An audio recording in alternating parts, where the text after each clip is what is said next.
আল্লাহ পাক রব্বুল আলামিন আপনাকে কতটুকু সম্পদ দিবেন, কতটুকু রিজিক দিবেন, কতটুকু পোশাক দিবেন, কতটা স্বাচ্ছন্দ্যময় জীবন দিবেন, আপনাকে আমাকে সৃষ্টি করার বহু পূর্বে আল্লাহ তাআলা কুদরতিভাবে ফয়সালা করে রেখেছে। হাজারো চেষ্টা করেও আল্লাহ তাকদীরের ফয়সালা পরিবর্তন করার কোনো সুযোগ নেই। আপনি যত হারাম খান, আপনি হারাম খেয়ে যদি চিন্তা করেন আপনি কোটিপতি হয়ে যাবেন, পারবেন না। কোটিপতি হতে পারবেন না, কারণ আল্লাহ তাআলার পক্ষ থেকে যদি ফয়সালা না হয় আপনি কোটিপতি হতে পারবেন। ভাইরা আমার, বন্ধুরা, এই জন্য আল্লাহর নবী সাহাবীদের বলতেন, ও প্রাণের সাহাবীরা, আলা ওয়া ইন্না নাফসান লান তামুতা হাত্তা তাস্তাকমিলা রিজকাহা ফাত্তাকুল্লাহ। আল্লাহর নবী সাহাবীদের বলতেন, প্রাণের সাহাবীরা রে, আল্লাহকে ভয় করো, রিজিক উপার্জন করার ক্ষেত্রে আল্লাহকে ভয় করো। আর মনে রাখবা, যার ভাগ্যে যতটুকু রিজিক আছে, ওই রিজিকের একটা দানা যতক্ষণ পর্যন্ত বাকি থাকবে ততক্ষণ পর্যন্ত ওই মানুষটা ইন্তেকাল হবে না। সুবহানাল্লাহ। আপনার ভাগ্যে যদি একটা সরিষার দানা পরিমাণ নিয়ামত আল্লাহ তাআলা লিখে রাখে, এই নিয়ামত থাকা অবস্থা আপনার ইন্তেকাল হবে না, কোনো টেনশন নাই। আপনার রাতারাতি কলা গাছ ফুলে আপনার এরকম বিশাল কোনো কিছু হয়ে যেতে হবে, এইরকমের ঠিক নির্দেশনা কোরআন হাদিসের ভিতরে না। আল্লাহ নবী বলেন, আপনার সাহাবীরা, তোমরা সামান্যভাবে চেষ্টা করতে থাকো, তোমার ভাগ্য যদি আছে এমনি হবে, তুমি চেষ্টা করলে হবে, চেষ্টা না করলে হবে। কপালে ভাব পন্থায় সম্পদের পাতা তৈরি করার কোনো প্রয়োজনীয়তা নাই। মুসলমান ভাই আমার, অসংখ্য গণিত মানুষ হারামের পিছিয়ে লিপ্ত হয়ে পড়ছে। কিসের কারণে? এই দ্বিতীয় নম্বর কারণ, তরিদ্রদিত ধনী হওয়া। সবাই চায় নাকি তাড়াতাড়ি ধনী হোক। 3 নম্বর কারণ হলো মুসলমান হারাম পন্থায় ইনকাম করার ভয়াবহতা তাদের জানা নাই। হারাম পন্থায় ইনকাম করলে কি ক্ষতি, হারাম পন্থায় ইনকাম করলে কি শাস্তি, এই ভয়াবহতা তাদের জানা নাই। আল্লাহ নবী বলেন, ওই মানুষগুলা হারামের ভিতরে লিপ্ত হয়ে যায়। এ মুসলমান, যদি আমি বুঝতাম, যদি আমি জানতাম হারাম খাইলে কি হয়, হারাম খাইলে দুনিয়ার কি শাস্তি, হারাম খাইলে পরকালের কি শাস্তি, মুসলমান আমি যদি পরিপূর্ণভাবে জানতাম, আল্লাহ নবী বলেন, দুনিয়ার একটা মানুষও কখনো হারাম খাইতো না। এ মুসলমান, একটা ঘটনা বলি আপনাদেরকে বোঝাইবার জন্য। সিয়ারু আলামিন নুবালা কিতাবের ভিতরে ঘটনা আসছে, হযরতে আবু বকর সিদ্দিক রাদিয়াল্লাহু তাআলা নাম শুনছেন তো? মুসলমান ভাইরা আমার, এই আবু বকর সিদ্দিক রাদিয়াল্লাহু তাআলা তার খলিফার একজন খলিফা, যার জান্নাতের ব্যাপারে সনদ দিয়েছেন কে? আল্লাহ সনদ দিয়েছে, নবী সনদ দিয়েছেন, আবু বকর জান্নাতি। আল্লাহ বলেছেন আবু বকর জান্নাতি। এই আবু বকর সিদ্দিক রাদিয়াল্লাহু তাআলা একটা গোলাম ছিল। এই গোলামকে তিনি বলছিলেন, গোলাম, সারাদিন তুমি যা উপার্জন করবা এর অর্ধেক টাকা তুমি তোমার কাছে রেখে দাও বাবা, আর অর্ধেক টাকা দিয়া প্রতিদিন তুমি আমার খাবারের ব্যবস্থা করবা। সুবহানাল্লাহ। আর আমাদের সমাজে যখন মানুষের হালকা একটু নেতা হয়ে যায়, তো খাবারের অভাব নাই, তো হাদিয়ার শেষ নাই রে বাজান।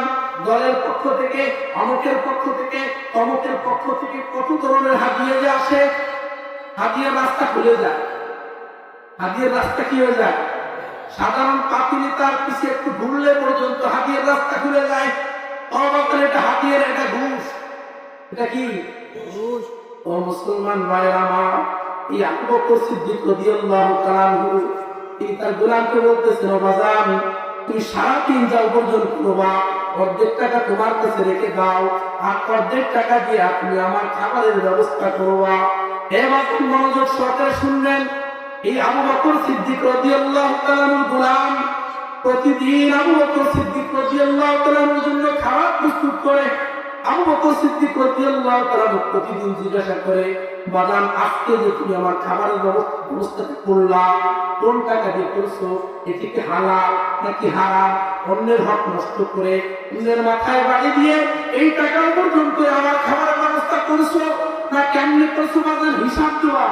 আমাকে একটা কিছু খাওয়ানোর আগে তুমি চিন্তা ফিকির করবা যে কোন পন্থায় টাকা এনে আমাকে খাওয়াচ্ছ। ও গোলাম, খবরদার, হারাম পন্থায় উপার্জন করে আমি আবু বকরকে খানা খাওয়ানোর দুঃসাহস কখনো পোষণ করব না। ও মুসলমান ভাইরা, ও বৃদ্ধ বাবাজিরা, আপনার সন্তানকে কি জীবনে বলা হয়েছে ও বাবা তোরা যে চাকরি বাকরি করো, তোরা যে টাকা পয়সা কামাই করো, একটু হালাল খাস না হারাম খাস ওইদিকে একটু লক্ষ্য করে, বিশেষ করে আমার যে টাকাগুলো দেয় ওই টাকাগুলো দেওয়ার ব্যাপারে একটু চিন্তা ফিকির করবো। হারাম ইনকাম থেকে আমাকে টাকা দিও না। ও চাচা জানেরা একটু বলতে পারছেন কোন দিন? সাহস হয়? সাহস হয়? সন্তানকে কি বলতে পারবেন ও বাজান জীবনে বহুত টাকা ইনকাম করেছো, হারাম পন্থায় উপার্জিত টাকা আমি বাবাকে তোমার দিতে হবে না, আমার রিজিকের ব্যবস্থা যদি করবেন তিনি কে চিল্লে বলে বলা যাবে? বলা যাবে? আপনার সন্তান যদি হারাম ইনকামের সাথে সম্পর্ক থাকে ওই সন্তানকে বলবেন বাবা হারাম খা, এর বোঝা তুই বহন করবি, এর বোঝা আমি বহন করতে পারবো না। তো হারাম পন্থায় উপার্জিত কোনো টাকা থাকলে ওই টাকা আমাকে দিবা, ওই টাকা দিয়ে আমি আমার ঔষধের ব্যবস্থা করবো, ওই টাকা দিয়ে আমি আমার খাবারের ব্যবস্থা করবো, হারাম টাকা কখনো আমাকে দিবা না। এটা বলতে হবে কথা, এটা সন্তানদেরকে বলতে হবে, শিক্ষা দিতে হবে। ভাইয়েরা আমার বলতেছিলাম এই আবু বকর সিদ্দিক রাদিয়াল্লাহু তাআলা আনহু এই গোলামকে সব সময়ের জন্য জিজ্ঞাসা করে, হে বাবা তুই আমার খাবারের ব্যবস্থা করার আগে সবসময় চিন্তা ফিকির করবি, হারাম খাবার দিয়ে কখনো আমার খাবারের ব্যবস্থা করবা না। ভাই আমার বন্ধুরা আমার, একদিন হযরত আবু বকর সিদ্দিক রাদিয়াল্লাহু তাআলা আনহু খুবই ক্ষুধার্ত হয়ে গিয়েছেন, খুবই ক্ষুধার্ত হয়ে গিয়েছেন। কি করবেন? এই গোলামকে বললেন, গোলাম আমার খাবারের ব্যবস্থা করো দ্রুত, আমার অবস্থা খুব একটা ভালো না, আমার প্রচুর পরিমাণ ক্ষুধা পেয়েছে, বাবা আমার খাবারের ব্যবস্থা করো। আবু বকর সিদ্দিক রাদিয়াল্লাহু তাআলা কথা শুনলা এই গোলাম দ্রুত একটু খাবারের ব্যবস্থা করছে। আবু বকর সিদ্দিক রাদিয়াল্লাহু তাআলা খাবারটা খেয়ে বলছেন, খাবার যখন খাওয়া শেষ অন্তরটা যখন একটু শান্ত হয়েছে আবু বকর সিদ্দিক রাদিয়াল্লাহু তাআলা গোলামকে ডাক দিয়ে বলতেছে, বাবা আমার কাছে আয়, প্রতিদিন আমি জিজ্ঞাসা করি তুই যে আমার খাবারের ব্যবস্থা করো, কোন টাকা দিয়ে খাবারের ব্যবস্থা করো, হারাম টাকা দিয়া না হারাম হালাল টাকা দিয়া, কিন্তু বাজান আজকে প্রচুর পরিমাণ ক্ষুধা পেয়েছিল যার কারণে আমি জিজ্ঞাসা করতে পারি নাই, আমার পেটটা একটু শান্ত হয়েছে। বাজান এবার বলো তুমি যে আমার খাবারের ব্যবস্থা করছো কোন টাকা দিয়ে খাবারের ব্যবস্থা করছো বাবা বল। এবার গোলাম বলতেছে, আমিরুল মুমিনিন আপনাকে যে খাবারের ব্যবস্থা আমি করেছি হুজুর, এই প্রাচীন কালে আমি মানুষের হাত গুনতাম, আমি একজন গণক ছিলাম, আমি একজন জ্যোতিষী ছিলাম, মানুষের হাত গুনে গুনে মানুষকে ধোকা দিয়ে বোকা বানিয়ে মানুষের কাছ থেকে টাকা উপার্জন করতাম হুজুর, এইটা আমার পেশা ছিল। মুসলমান হয়ে যাওয়ার পরে মানুষের হাত গোনা আমি ছেড়ে দিয়েছি হুজুর। কিন্তু ওই যে প্রাচীন কালে এক মুরব্বীর হাত ধরেছিলাম, ওই মুরব্বী কখন টাকা দেয় নাই, ওই টাকাটা হুজুর আজকে দিয়েছে হুজুর, ওই টাকা দিয়ে আপনার খাবারের ব্যবস্থা করেছি। বলেন নাউজুবিল্লাহ। ভাই আমার বন্ধুরা আমার, আবু বকর সিদ্দিক রাদিয়াল্লাহু তাআলা আনহু এই কথা শোনার পর সঙ্গে সঙ্গে গলার ভিতরে আঙ্গুল দিয়া পেটের ভিতরে যে খাবার ছিল বাবা সব খাবারগুলো সঙ্গে সঙ্গে বের করে দিছে।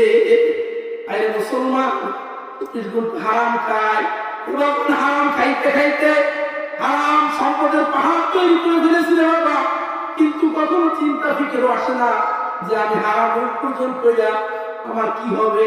হে মুসলমান, দুনিয়ার যদি হারাম উপার্জন করবে, আপনার হারাম টাকা দিয়ে আপনার সন্তান চলবে, আপনার মেয়ে চলবে, আপনার ছেলে চলবে, আপনার স্ত্রী পুত্র চলবে, আপনার এলাকার গরিব দুঃখী মসজিদ মাদ্রাসা পর্যন্ত চলবে, সব ঠিক আছে।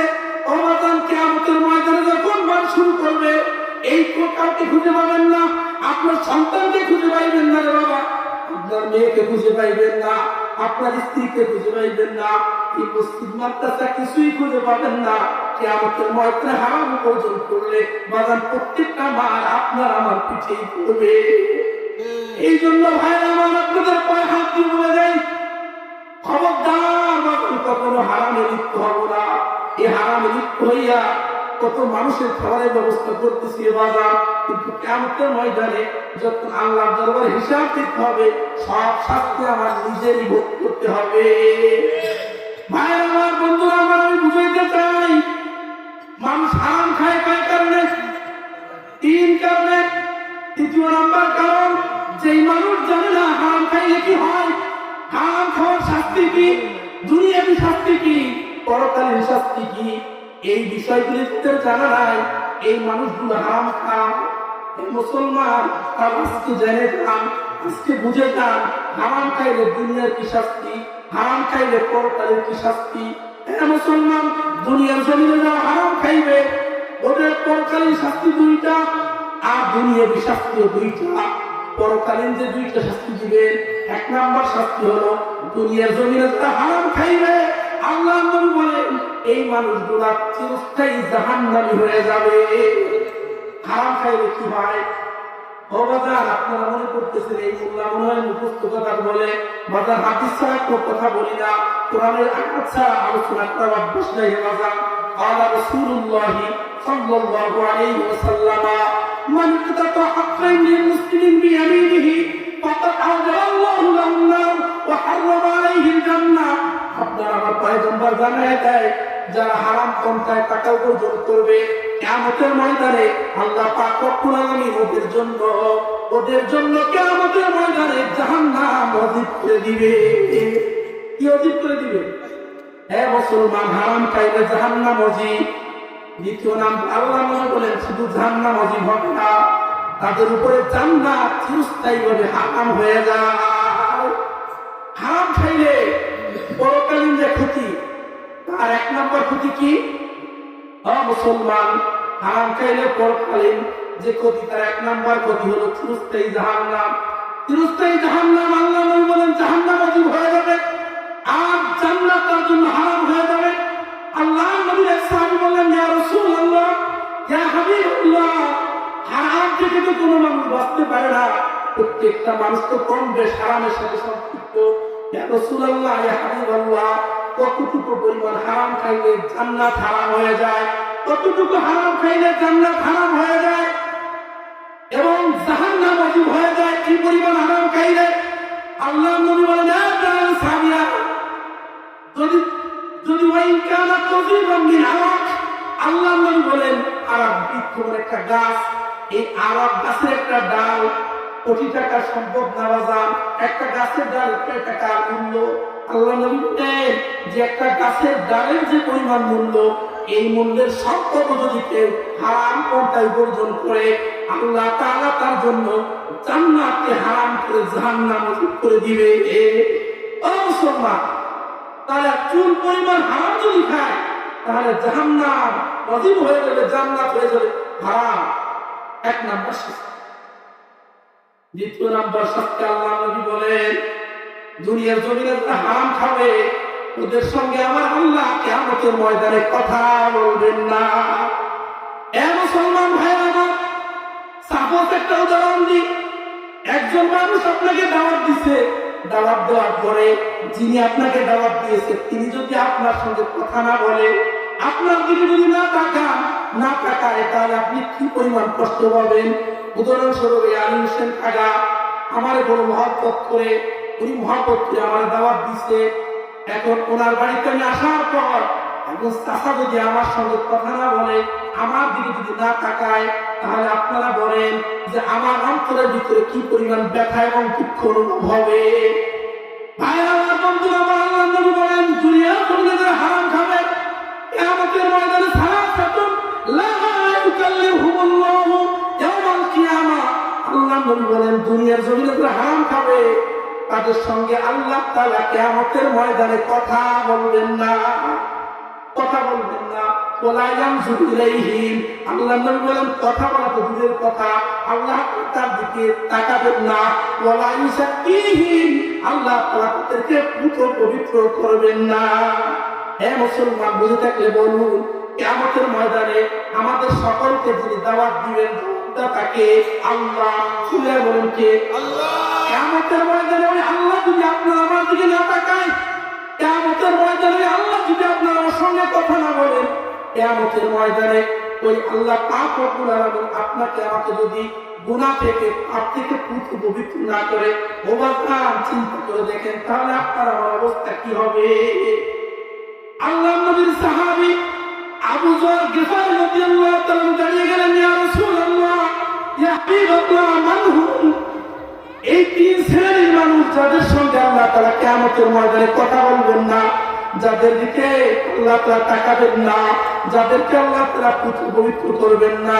ইয়া রাসূলুল্লাহ, ইয়া হাবিবাল্লাহ, এই তিন শ্রেণীর মানুষ কারা হবে? আল্লাহর নবী বলেন, ও সাহাবীরা শোনো, এক নাম্বার আল মুসবিলু ইজারাহু, যারা টাকনুর নিচে কাপড় পরিধান করে। আছে না নাই? ও মুসলমান, টাকনুর নিচে কাপড় পরিধান করি আমরা? টাকনুর নিচে যদি পোশাক পরিধান কেউ করে, আল্লাহ বলেন দুনিয়ার জমিনে যারা টাকনুর নিচে পোশাক পরিধান করবে, কিয়ামতের ময়দানে ওদের সঙ্গে আল্লাহ কথা বলবেন না, ওদের দিকে আল্লাহ তাকাবেন না, ওদেরকে আল্লাহ তারা পবিত্র করবেন না। মুরব্বী চাচারা ভয় পাচ্ছেন নাকি? মুরব্বী চাচারা ভয় পাচ্ছে, লুঙ্গি তো ঠিক মতো ধরে রাখতে পারি না, মাঝে মাঝে তো কিনার একটা পড়ে যায়। না চাচা, আপনি ভয় পেয়েন, বার্ধক্য জনিত কোনো কারণে লুঙ্গি ঠিকঠাক করতে পারে না, কিনারা উপরে উঠে যায়, মাঝে মাঝে এক কিনারা হাঁটু পর্যন্ত আসে, আর এক কিনারা রাস্তা জামু দিতে দিতে যায়। ও মুরব্বীদের বিষয়টা আল্লাহ তাআলা বিবেচনা করে ছাড় দিয়ে বাজার হাদিসের ভিতরে আছে, অহংকার বশত যে চাচা লুঙ্গি ঠিক মতন ধরে রাখতে পারে না, আমার ওই চাচার ভিতরে অহংকার না আছে। যে চাচা লুঙ্গিটা ধরে রাখতে পারতেছে না, এক কিনারার উপর উঠে যায়, এক কিনারার নিচে চলে যায়, ওনার ভিতরে অহংকার আছে? চিল্লায় বলেন, ওনার ভিতরে অহংকার আছে? অহংকার নাই। আল্লাহ নবী বলেন, যারা অহংকার বশত টাকনুর নিচে কাপড় পরিধান করবে, তাদের সঙ্গে আল্লাহ কথা বলবেন না, তাদের দিকে তাকাবেন না, এবং কে আল্লাহ তাদেরকে পবিত্র করবেন। দ্বিতীয় নম্বর আল্লাহ নবী বলেন, মান্নানের সঙ্গে আল্লাহ তাআলা কিয়ামতের ময়দানে কথা বলবেন না। মান্নান মানে নিমতলি এলাকার ওই মান্নান চাচা না, এখানে মান্নান মানে খোটা দাতা। মান্নান মানে কি দাতা? ওই যে দান করে, ওই যে আলী হোসেন কাকা মাহফিলে 1 লক্ষ টাকা দান করলাম, ওই চাচার সাথে যখন ঝগড়া বেঁধে যাবে, এই চাচা আপনি এত বড় কথা কেন বলেন, আপনার মাহফিলে যে আমি 1 লক্ষ টাকা দান করছি, একেবারে দান করে একেবারে উল্টে দিচ্ছে। মুসলমান ভাইরা আছে না নাই? একসঙ্গে মিলেমিশে আছে, কয়েকটা সমাজ মিলে একটা মসজিদ বানাইছে, ওই মসজিদে এভাবে উঠলে তো হবে না, ও আফজান ভাই, এভাবে উঠলে তো হবে না। এত কষ্ট করে কত দূর থেকে চলে আসছে, আপনারা চলে যান। আচ্ছা তো ছেড়ে দিই, ছেড়ে দেবো? আল্লাহ ভাইরা আমার, বন্ধুরা আমার, পয়গম্বর বলে বানার উপর কথা নল মান্না। দুনিয়ার জমিনে যারা মান্নান আছে, যারা দান করে ফোটা দেয়, মসজিদে টাকা দিয়েছে, মাদ্রাসায় টাকা দিয়েছে, গরিব দুঃখী সহযোগিতা করছে, কিন্তু সময় যখন চলে আসে, যখন একটু বিপদে যখন পড়ে যায়, যখন ঝগড়া বিরোধ লেগে যায়, ফোটা দিতে চুল পরিমাণ দেরি করে না। আল্লাহ নবী বলেন, দুনিয়ার জমিনে যারা দান করে ফোটা দিবে, আল্লাহ রাস্তায় দান করুক, মসজিদে দান করুক, আর মাদ্রাসায় দান করুক, এমনকি মক্কা মদিনার ভিতরে যদি দান করে যদি খোটা দেয়, আল্লাহ নবী বলেন তোমার দান করার প্রয়োজন নাই। যার নিয়ত আছে যে সমাজ করে আমি কি দেবো, খোটা দেবো, আল্লাহ নবী বলেন তোমার দান করার দরকার নেই। এই দান করার ময়দানে বহুত মানুষ আছে, তুমি কেটে বলো দুধু, তোমার এবার দরকার নেই। মুসলমান ভাইরা আমার, মুসলমান ভাইরা আমার, আল্লাহ নবী বলেন যারা দান করে ফোঁটা দেবে, ওদের সঙ্গে আল্লাহ কথা বলবেন না কিয়ামতের ময়দানে। 3 নম্বর আল্লাহ নবী বলেন, ওয়াল মুনাফিকু সিলাতুহু বিল হালাফিল কাযিব। পয়গম্বর বলে মিথ্যা কথা বলে বলে যারা পণ্য বিক্রি করবে, ও মুসলমান, এই নিমতলার ভিতরে যান, 10 টাকার পণ্য হুজুর আপনি কেনেন, হুজুর আপনার কেনা দামে দিয়ে দেবো। উনি কিনছে উদাহরণস্বরূপ 10 টাকা দিয়ে কিনছে, 10 টাকা দিয়ে কিনছে। আপনি যখন কিনতে গেছেন, আপনাকে বলতেছে হুজুর আপনি মোল্লা মুন্সি মানুষ, আপনাদের দেখলেই ভালো লাগে হুজুর, এই জিনিসটা আমার 20 টাকায় কেনা হুজুর, আপনার বড় ভালোবাসি হুজুর, 20 টাকা আপনার কাছ থেকে নিব না, আপনার কাছ থেকে নিব 18 টাকা। অথচ ওই দোকানদারের কেনা কয় টাকায়? 10 টাকা। এরকম মৃত্যু লুটপাট আর বেঈমান ব্যবসায়ী আছে না নাই চিল্লায় বলেন আছে। মুসলমান ভাই আমার, তুমি ব্যবসা বাণিজ্য করো, তোমার 2 টাকা দিয়ে কিনে তুমি 500 টাকা বিক্রি করো, এটা তোর জনগণ জানতে চায় না। তুমি কেন বলতে চাও? তুমি এত মানুষের কাছে এত বিশ্বস্ত মানুষ কেন হতে যাও? কেন? তোমার কি প্রয়োজন আছে? তুমি জানি কি তোমার ব্যক্তিগত বিষয়, তোমার যত টাকা মনে চায় তত টাকায় তুমি লাভ করো। মুসলমান ভাইয়ের আমার, হুজুর এটা আপনারা বুঝবেন না, এইভাবে কথা, এই অ্যাঙ্গেলে কথা না বললে তো বিক্রি করা যায় না। তখন কাস্টমার মনে করে না এই দোকানদার বড় ভালো, এ আমার কত মহব্বত করে, ওই লোকটা 20 টাকা দিয়ে কিনা আমার কাছে বিক্রি করছে 18 টাকা, 2 টাকা লস। মুসলমান 2 টাকা লস করছে। আল্লাহ নবী বলেন, হে আমার উম্মতেরা ভালো করে জেনে রাখো, দুনিয়ার জমিনে যেই সকল ব্যবসায়ীরা মিথ্যা কথা বলে পণ্য বিক্রি করবে, এই উপার্জনটা সম্পূর্ণ উপার্জন হারাম। কিয়ামতের ময়দানে আল্লাহ তাদের সঙ্গে কথা বলবেন না, কিয়ামতের ময়দানে আল্লাহ তাদের দিকে তাকাবেন না, তাদেরকে পুত পবিত্র করবেন না। এক কথায় জাহান্নাম থেকে তারা মুক্তি পাবে না।